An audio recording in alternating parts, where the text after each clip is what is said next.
Bonjour les amis et fans de l'Olympique Lyonnais, bienvenue dans cette vidéo, une vidéo qui va être consacrée un peu à la tactique de notre club. Le mercato est terminé, Jordan Verretou va sans doute signer dans les heures à venir, au moment où la vidéo sera publiée d'ailleurs, il sera peut-être lyonnais. On a fait un mercato, on va dire, assez copieux dans le sens des arrivées, un petit peu moins dans le sens des départs, notamment sur les gros salaires, donc ça c'est un peu décevant. Néanmoins, il y a des joueurs de qualité qui sont arrivés. Le problème, selon moi, certains pensent que c'est le milieu de terrain. Moi, je trouve pas que c'était le plus gros problème. Je dis pas que c'en est pas un, mais pour moi, c'était pas le plus gros problème. Le plus gros problème, c'était la défense centrale. Les deux titulaires depuis le début de la saison, on va dire, ne sont pas totalement convaincants. Le recrutement d'Omari ne me plaît pas du tout. Mais bon, évidemment, je ne peux rien faire. Je trouve que Mata en défense centrale, c'est pas génial non plus, et les solutions qui sont proposées par le club ne me ravissent pas tellement. Mais je me dis aussi que c'est peut-être l'occasion, de recycler un certain nombre de joueurs qui, dans les positions qu'ils ont actuellement, ne sont pas pleinement convaincants, donc peut-être les repositionner. Ça peut apporter quelque chose de positif. Donc je vais essayer d'envisager les différents systèmes de jeu que nous allons pouvoir faire avec notre effectif, sachant que dans chacun de ces systèmes, il y aura forcément des frustrés. Et ça, mine de rien, c'est un vrai problème à gérer pour Pierre Sage. Parce que vous allez le constater, des joueurs qui ont l'habitude de jouer, parfois de jouer beaucoup, et qui peuvent peut-être se retrouver dans des postes de doublure, voire à ne pas jouer du tout. On l'a bien vu sur le dernier 3-5-2 face à Monaco, Saïd Benrahma, qui a été très souvent titulaire, et je pense que depuis son arrivée à l'Olympique Lyonnais, il a été systématiquement titulaire, peut-être pas systématiquement, mais en tout cas 95% des matchs, il n'a pas joué du tout simplement parce que on se demande où le placer sur un 3-5-2, et c'est d'ailleurs par ce système qu'on va commencer, et vous allez voir que ce système, il a des avantages, il a des inconvénients, et il va peut-être laisser des joueurs sur le trottoir, et ça, potentiellement, c'est un problème, notamment dans la gestion du vestiaire. Alors le 3-5-2, je le rappelle, c'est le système qui a été utilisé face à Strasbourg. D'ailleurs, une stat de DataOL démontrait que nous avons eu nos meilleurs résultats avec ce système de jeu. C'est un système de jeu qui pourrait paraître pour un système très défensif, mais c'est pas forcément le cas. Ça dépend évidemment de l'activité de vos pistons et de vos milieux. Le recrutement de Verretou ne m'enchante pas, mais je me dis que c'est quelqu'un qui quand même se projette. Peut-être sans doute plus que Cacré et plus que Tolisso, même si à mon avis Cacré a plus d'activité, Tolisso a plus de qualité technique. Donc je dirais que peut-être Verretou, pour initier le pressing avec les deux attaquants, c'est pas forcément une mauvaise chose. En défense centrale, là, je vois l'opportunité de faire quelque chose que je demande depuis déjà un certain temps, c'est-à-dire redescendre Matic en défense centrale, dès lors que vous n'avez que Niakate et Kalatachar qui sont des titulaires habituels. Komari est quelqu'un qui ne me plaît pas du tout. Alors maintenant, il est joueur de l'Olympique Lyonnais, donc je vais être derrière lui, mais très franchement, il a beaucoup de chemin à parcourir pour me convaincre. Mata a déjà été utilisé dans cette position, même si là aussi, son début de saison me paraît quand même difficile. Et Tagliafico, vous allez me dire, mais tu es fou de mettre Tagliafico en défense centrale, ce n'est pas moi qui l'envisage, mais bel et bien le club.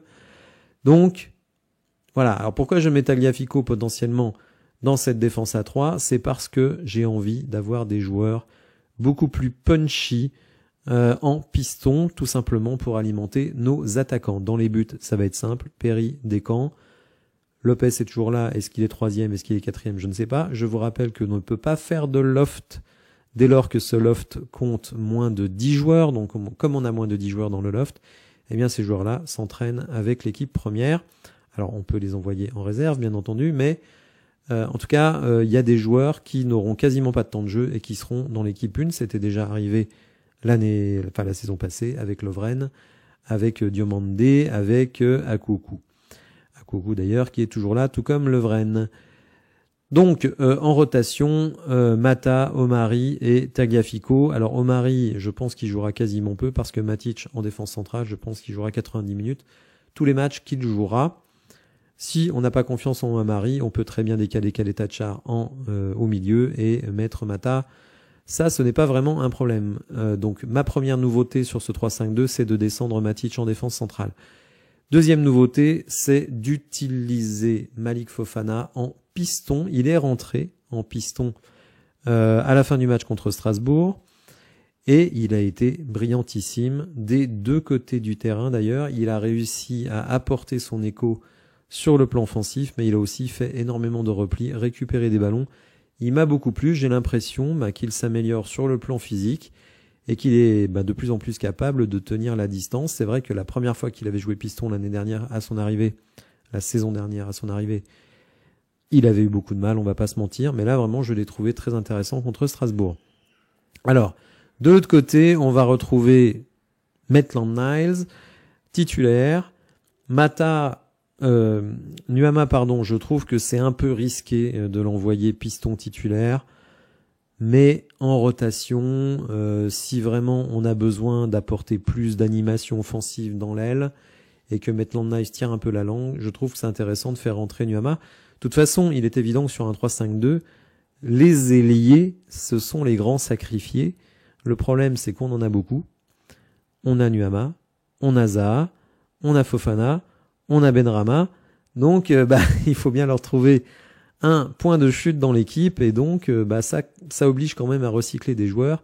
Et il y en a qui ne joueront quasiment pas. Je pense que Benrahma, il peut vraiment s'inquiéter. Cherki, même chose. Quant à Nuama, pareil. Zaha, en rotation peut-être de Mikotadze, bien que lui puisse jouer quasiment à tous les postes offensifs, que faire de Zaha? Vous voyez, on a quand même beaucoup d'ailiers. Orban, lui, va avoir du temps de jeu en rotation numéro 9, donc je me fais pas de soucis pour lui. Au milieu de terrain, alors j'ai mis Tolisso titulaire, mais si c'est un autre, ça me gêne pas spécialement. Avec Tessman en rotation, Cacré, qui... je pense dans une défense à 3 est incontournable. Ce sera pas forcément d'ailleurs le cas dans une défense à 2, mais en tout cas dans une défense à 3, il me semble incontournable avec Diawara en rotation. Verretou devant les deux, tout simplement parce que c'est un joueur qui est plus offensif que les deux autres, qui peut-être fait aussi plus de travail, notamment qu'un Tolisso, et qui n'hésite pas à tirer. Alors avec pas beaucoup d'efficacité, mais en tout cas lui n'hésite pas à tirer, chose que les autres ne font pas. En rotation, Benrahma et Cherki, on va dire, pour switcher un peu sur une sorte de 3-4-3 avec un meneur de jeu. Là aussi, en fin de match, quand l'équipe en face est fatiguée, on a peut-être moins besoin de faire de pressing ici, et donc d'avoir de la technique. Mais c'est sûr, vous voyez, c'est pas évident d'utiliser tous ces joueurs-là, Benrahma, Cherki, Zaha, Nuama, dans ce 3-5-2. Est-ce que ce 3-5-2 a vocation à durer? Alors, il a des défauts quand même, ce système. C'est pas un système miracle. On a vu qu'on était extrêmement vulnérable dans les ailes. Alors, est-ce que c'est dû à un manque de contre-pressing? Donc finalement, avec ces joueurs-là, on peut faire du contre-pressing. Fofana, Verretou, Lacazette, Mikotadze, Maitland-Niles, Cacré, tous ces mecs-là peuvent faire du contre-pressing. Donc peut-être qu'on sera moins vulnérable sur le jeu de transition. Je ne sais pas. En tout cas, je vais vous retrouver tout de suite la stat sur nos performances en 3-5-2. Alors, c'est notre ami DataOL, comme toujours, qui nous fournit des très bonnes statistiques. Bilan sous l'OL lorsque Pierre Sage joue avec 3 défenseurs centraux, débute. 9 matchs, 7 victoires, 1 nul, 1 défaite, 18 buts inscrits, 7 buts encaissés, dont 3 dans le dernier match. Donc franchement, ce système, il paraît pas très offensif, mais en tout cas, il nous a permis d'engranger des points. Donc je ne serais pas surpris qu'on le retrouve, notamment parce que ça permet de titulariser Mikotadze et Lacazette. Alors le deuxième système qui permet de mettre en valeur nos deux numéros 9, c'est un 4-4-2. Alors là, vous avez un 4-4-2 à plat, ce qui veut dire que vous ne jouez pas avec un meneur de jeu. On retrouve évidemment les mêmes gardiens en latéral, donc Maitland-Niles ou Mata, l'un ou l'autre. Tchaleta Tsar et Omari en rotation, Niakate et Tolisso. On va me dire, mais t'es fou, Tolisso en défense centrale? Non, ce n'est pas moi qui le dis, c'est le club qui voit Tolisso en possibilité. Évidemment, je n'imagine pas du tout Tagliafico en défense centrale dans une défense à 2, je vous le dis tout de suite. Alors justement, Tagliafico lui retrouve son poste de latéral gauche avec Abner en rotation. Cacré et Matic devant la défense, on va dire, avec Tessman et Diawara en rotation. En milieu plus offensif, et notamment chargé d'utiliser les couloirs, Zaha et en rotation Fofana, ou l'inverse d'ailleurs. Verretou avec Benrahma et Cherki. Alors évidemment, on peut envoyer Benrahma de l'autre côté, qui est le rôle qu'il a tenu en début de saison. Mais je pense que Benrahma va perdre quand même beaucoup d'influence dans cette équipe. On retrouve Lacazette et Mikotadze avec Orban et Molébé en rotation. La difficulté évidemment, c'est que les milieux défensifs ont moins de temps de jeu. L'intérêt évidemment, c'est de pouvoir utiliser les ailes sans faire trop monter vos latéraux. Tagliafico, on va dire, il est plus tout jeune. Maitland-Niles et Mata, c'est un peu difficile, on va dire, de faire les allers-retours dans le couloir. Quand ils sont au piston, ça passe encore, mais donc ça permet finalement d'amener le danger par les ailes, aussi par les milieux de terrain. Les milieux de terrain offensifs, donc je trouve que c'est un système qui est intéressant. Il a été tenté, il faut le dire, pendant la préparation, il n'a pas du tout marché, mais évidemment les joueurs n'étaient pas tout à fait les mêmes. Parce que là quand même si je me montre assez critique avec le mercato sur les sorties et sur un certain nombre d'arrivées, Zaha, c'est quand même pas n'importe quoi. Ici, vous avez Verretou. Je me rends compte que j'ai oublié Nuama, donc je vais le rajouter. Voilà, donc j'ai fait la petite modification et on voit donc que Nuama va pouvoir se partager la rotation de Verretou ou être tout simplement titulaire. Ça ne pose pas tellement de soucis. De l'autre côté, donc j'ai ramené Benrahma, malheureusement pour lui, en 3e rotation du côté gauche. Donc ça, c'est une organisation possible. On peut évidemment jouer aussi en losange, c'est-à-dire avec Matic ici en pointe basse. Vous mettez Cacré et Verretou ici, et vous emmenez ici un meneur de jeu, donc qui peut être Zaha, qui peut être Cherki, qui peut être Benrahma. Là aussi, c'est un système qui peut tenir la route, mais par contre qui doit être extrêmement bien coordonné, parce que sinon vous êtes hyper faible dans les ailes. Mais en tout cas, voilà, ça donne des solutions à Pierre Sage. Alors, autre système qui évidemment, on va dire, peut réhabiliter l'utilité de nos ailiers, c'est bien entendu le 4-3-3 ou le 4-1-4-1, comme l'appelle Pierre Sage, avec nos 4 défenseurs qui ne changent pas, ainsi que les rotations. On peut évidemment titulariser Mata et mettre Maitland-Niles en rotation, ça ne me gêne pas du tout. Matic qui retrouve sa position de sentinelle.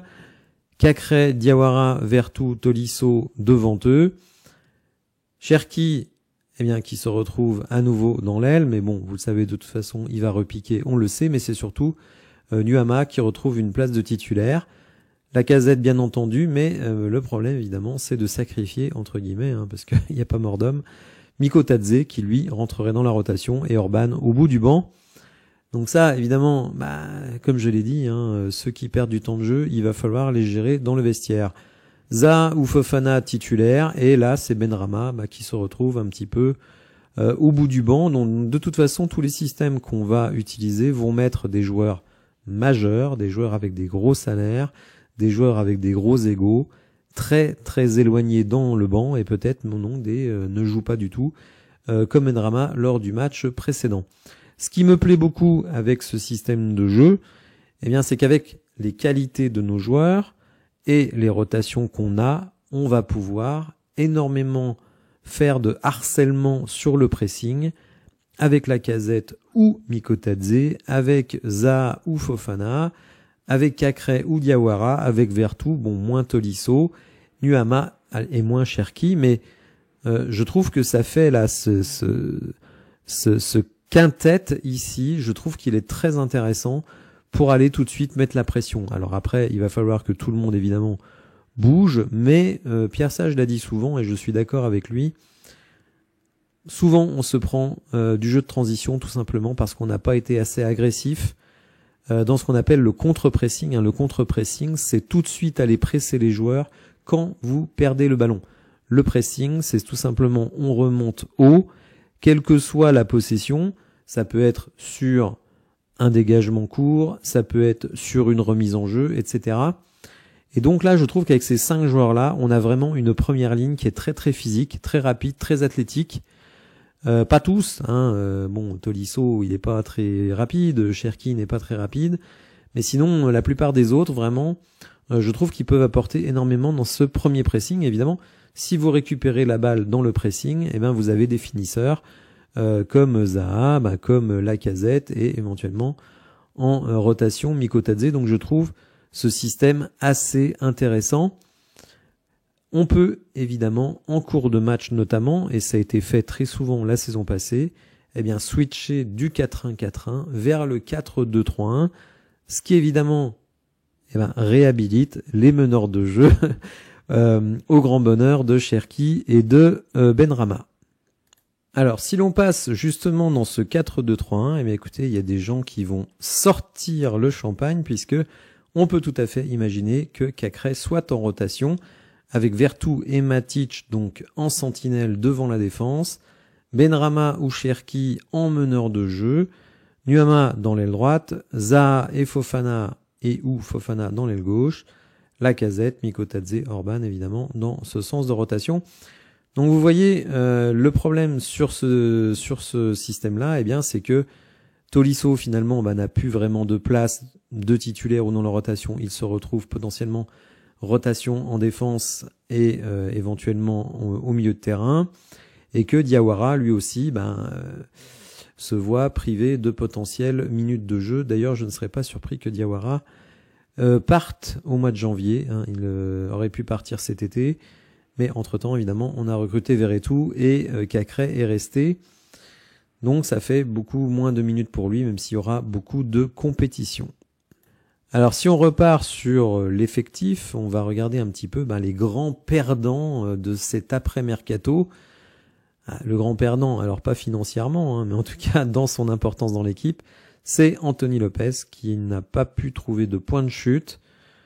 Est-ce que le club va lui racheter son contrat? Parce que finalement, l'avoir encore à l'entraînement, sachant qu'il ne va pas jouer, qu'il est pote avec Vercoutre, etc., avec des mecs de l'équipe, ça peut commencer à poser des problèmes.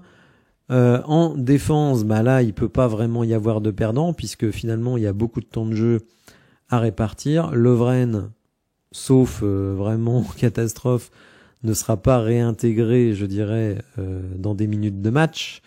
Il sera là aux entraînements. Bon, je pense qu'il est très professionnel, mais vu le style de jeu qu'on veut avoir, c'est-à-dire aller presser très haut, défendre très loin de notre ligne de but, je pense que Lovren n'est pas du tout habilité à faire ce genre d'effort.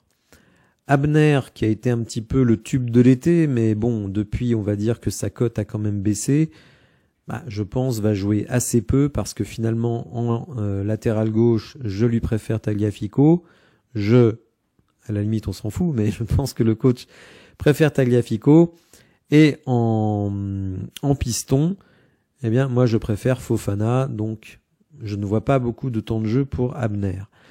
Du côté droit c'est Koumbedi qui va faire les frais de la situation parce que lui aussi sera en rotation latéral droit derrière Maitland-Niles et Mata, et en piston, je ne pense pas que Koumbedi puisse jouer piston. De toute façon, je ne vois pas tellement où Koumbedi peut s'épanouir à l'Olympique Lyonnais.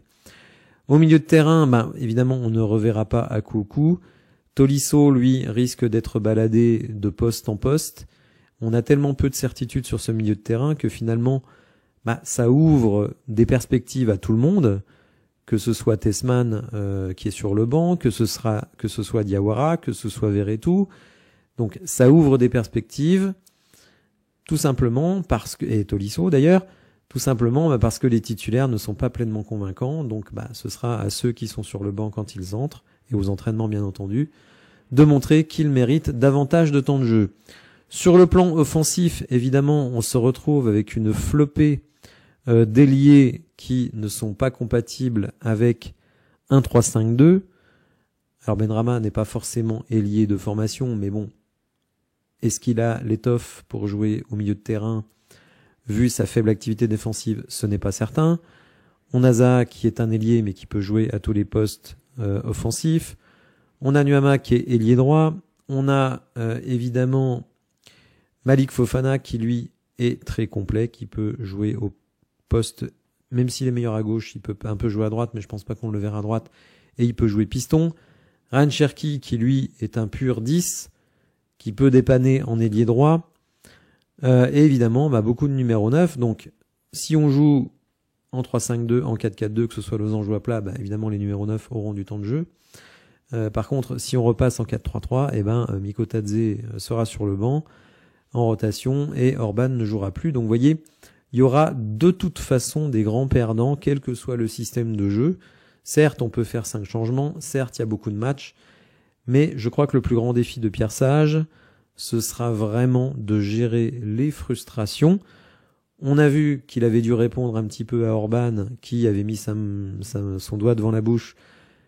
Et Pierre Sage avait expliqué que Orban lui avait envoyé un message. Bon, attention Orban, faut pas s'enflammer. T'as mis un doublé, c'est très bien. Mais ton avenir, en termes de temps de jeu, il est pas du tout assuré. À 2 attaquants, oui, mais si on joue avec un seul numéro 9, là, t'es vraiment la 3e roue du carrosse. Donc voilà, alors n'hésitez pas évidemment à me dire ce que vous pensez dans les commentaires. Quel est selon vous le meilleur système de jeu? Est-ce que vous pensez qu'il va y avoir des grands perdants on va dire, suite au mercato? Est-ce que vous pensez qu'on a une bonne équipe? Parce que c'est quand même ça la question. Moi, je pense qu'on a vraiment quelques joueurs de très très haut niveau, quelques joueurs supérieurs, comme Lacazette, comme Zaha, comme Fofana. Au milieu de terrain, Matic quand il est en forme. En défense, là, je suis très très très mesuré. J'ose espérer que Niakate, on va dire, ne nous a pas montré le meilleur de lui-même. Peut-être avait-il de la pression. Je ne m'explique pas ces boulettes sur les premiers matchs. J'espère aussi que Khaled Tachar va retrouver ses esprits, mais de toute façon, Khaled Tachar, ce sera jamais un joueur premium, faut pas rêver. Donc, on a quand même de la rotation. On a des joueurs comme Ryan Cherki, comme Orban, qui peuvent apporter un petit peu de folie dans le jeu. J'attends beaucoup de Nuama. Je veux bien lui accorder le bénéfice du doute sur c'est sa première année en Ligue 1, c'est quand encore un jeune joueur, etc., etc. Il avait beaucoup de pression parce que c'est un gros transfert, etc., etc. Ok, tout ça, donc moi je l'attends sur cette 2e saison. Donc je trouve que on a un banc qui est excitant parce que franchement, on peut rentrer des joueurs de très très haut niveau, notamment sur le plan offensif, des bons joueurs au milieu de terrain, donc à tout moment dans le match. Donc ça, c'est intéressant. Et vraiment, je serais satisfait si Pierre Sage décide cette saison de descendre Matic en défense centrale. Je pense que ça peut être un peu un game changer, comme on dit, c'est-à-dire vraiment quelque chose qui va changer le jeu. Que le descendre en défense centrale, que ce soit une défense à 2 ou une défense à 3. En tout cas, n'hésitez pas dans les commentaires à me dire ce que vous pensez de tout cela. Si vous avez apprécié la vidéo, n'hésitez pas à la liker, à vous abonner à la chaîne, à activer les notifications. Et je vous dis à bientôt pour de nouvelles infos. Merci, au revoir.